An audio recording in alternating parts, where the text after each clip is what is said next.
Russian interests, like its war in Ukraine.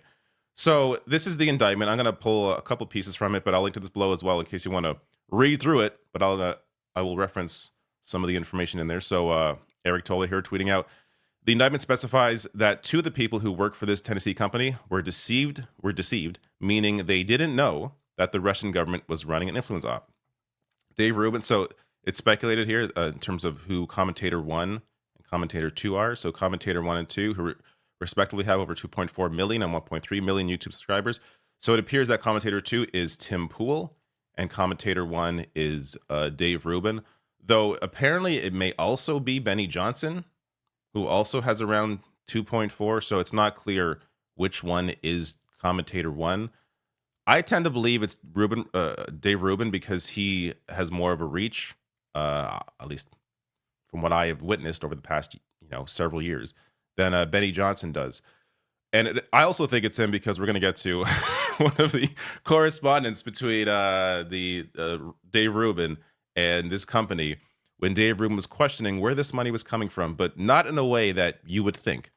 So this is the site. This should be a red flag immediately. I don't follow these guys' careers close enough, but if I had seen that a company or a YouTube channel with only 316,000 subscribers, less than my channel, for some reason is able to get on Tim Pool, who has millions of more subs, as well as Dave Rubin, Benny Johnson, and others who have million more subs than Tenet Media does, that should raise a red flag. Why is this channel with a small following compared to the people they're hiring? Why are they able to pull them in? That gets to, well, they must have money. Okay, where is that money coming from? Well, now we know. So, as AP reports here, Tenet Media's 6 main influencers have more than 7 million subscribers on YouTube and more than 7 million followers on Twitter. So the Department of Justice doesn't allege any wrongdoing. I want to be clear about this. They don't allege any wrongdoing by the influencers, some of whom says that we're given false information about the source of the company's funding. Instead, it accuses 2 employees of RT, a Russian state media company, of funneling nearly 10 million to the company to pay these influencers that money to deliver the content. So they did not know about about Russia's involvement, being led to believe that they were being funded by a made-up investor named Edward Gregorian. So when they asked about who is this guy? I haven't heard of Edward Gregorian. Who's this guy? They sent over this fake profile of who he is.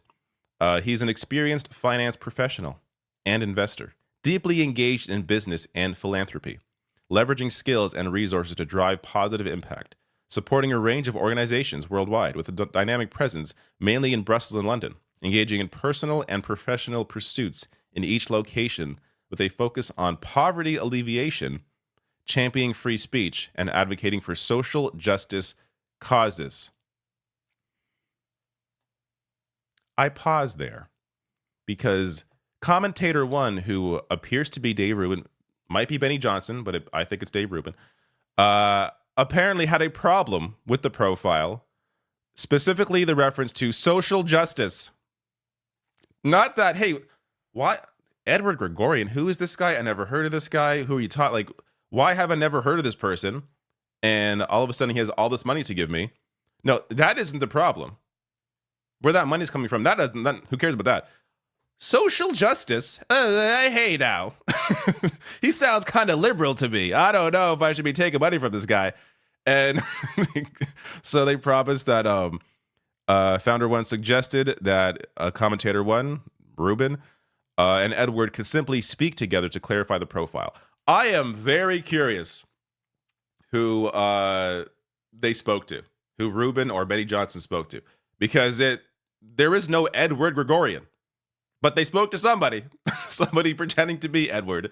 And I guess they probably answered the questions that Dave Rubin had by saying, shut up, we got money. So the indictment shows that some of the influencers are paid handsomely for their work.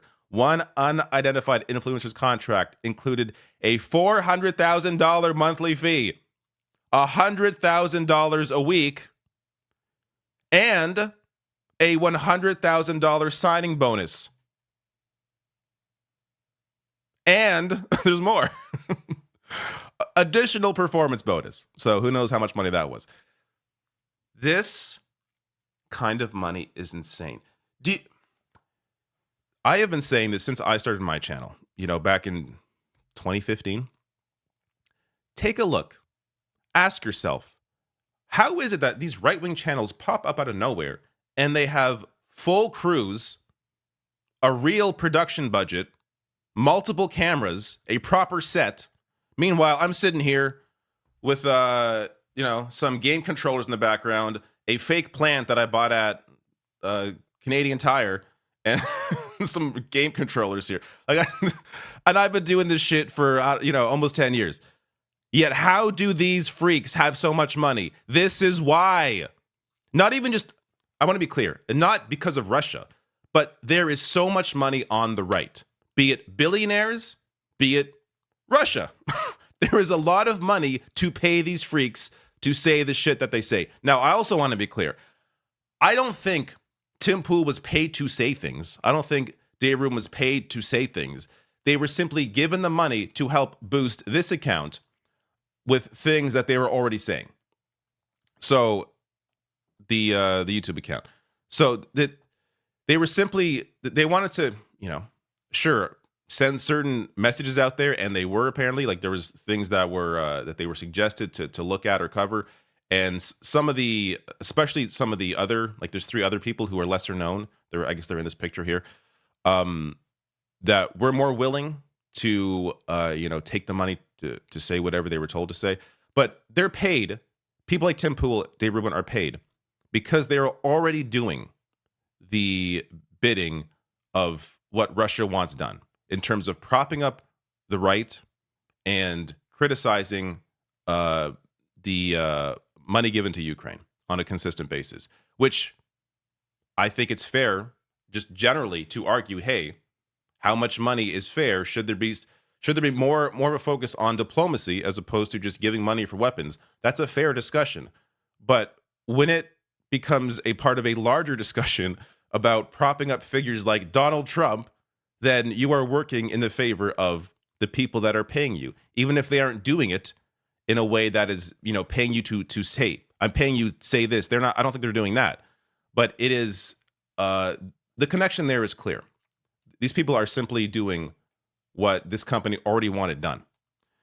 Now, here's an example of the kind of work that Tim Pool put out.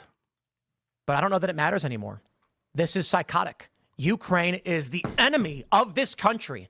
Ukraine is our enemy, being funded by the Democrats. I will stress this again. One of the greatest enemies of our nation right now is Ukraine. They are expanding this war.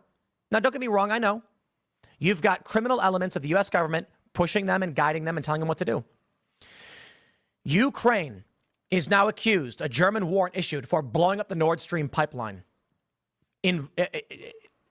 triggering this conflict.